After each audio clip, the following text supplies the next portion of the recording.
Hello and welcome to this short screencast on how to use the clickable diagram on the Mental Health in Further Education, or MHFE website.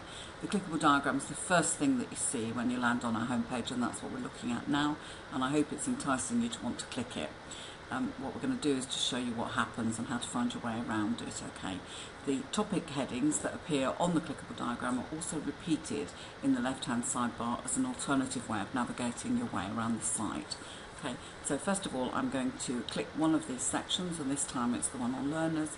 You'll see that you arrive at a colour-coded landing page where you've some text and you've some buttons that you can click which will take you to further information that is also colour-coded.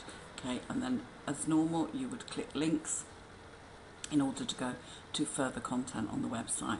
To return to the clickable diagram on the home page, you can use the breadcrumb trail here at the top of the page, or I always use this little icon, and that takes me back to home. So you click the section of the diagram you want, there's some text and some buttons that you can click. You click those buttons in order to go to further content, and then there will be a series of links there. Going back to home again using the icon. You'll also find these three helpful tools at the bottom of each page. One is to be able to produce a printer-friendly version of anything that you see on the MHFE website, so you can save it as a PDF or print it out. There's also a quick link so that if you have a Twitter account you can tweet that page and it will give you a URL for the page. And there's the option to send it to a friend by email if you want to show it to somebody else so that they can see what you're looking at. If we look at a couple of the other sections, this time wider society, you'll see it's the same pattern.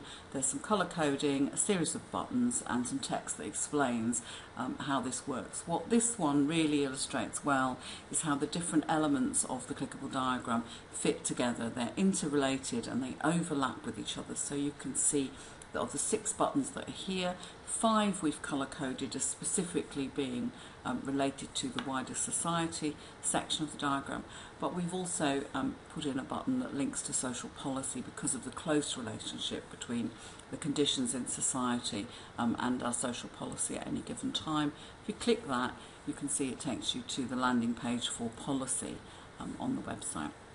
Here you can see 6 buttons again, 4 colour-coded to policy, where they look in a bit of detail at any current policies, consultations, the policy history behind mental health and further education for people with mental health problems, ways in which we might influence policy. 2 buttons that are colour-coded to link to other areas.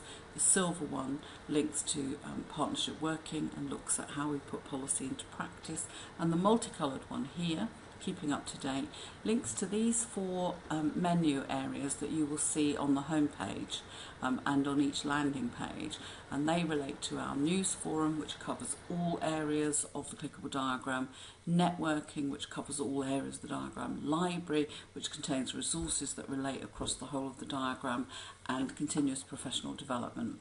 One of these, though, does link specifically to the content on this page. So if we click the library link, you'll find that it goes to those items in the library that we think and have catalogued as being specifically relevant to the policy topic area. So you're not currently looking at the whole of the library, you're looking at those items that we have picked out that we think are specific to policy. And if you wanted to search the whole of the library, you could either use the search button up here, which will give you an option to search the library, and you can search the library here, or if you go back to the home page and you click the library option when you're on the home page, then you'll find the same thing, a landing page with 6 buttons that you can click which work as the menu for this section. And if you go to the main collection, then what you've got here is a list of all the resources in the library, and you can then filter that or use keywords to search for what it is that you're looking for, and now you would be looking at the whole of the library collection. We're going to click the icon back to home, and just as a reminder, these sections are the way in which you can navigate around content on the MHFE website. There are always these 3 tools that enable you to share or keep what you've seen on the website. The topic areas are repeated in the left-hand menu to support those people who use assistive technology. If you spot any errors, want to make any suggestions for new content, or you'd like to volunteer to get involved in helping us develop that content, then if you use this link in the footer to the contact form, enter your name, your email address, a subject, just to let us know what it is you want, and a message, and send that off to us. That will come to a member of the team and we will get back to you as quickly as we can. Usually that will be within 24 hours, but if you send the contact form on a Friday or at the weekend, then it may be the Monday or Tuesday before we get back to you. We've other short videos that cover how to use all the other things that you can see on the homepage, and we hope that you will want to have a look at some of those so that you can get the most out of using the MHFE resource. Thank you very much.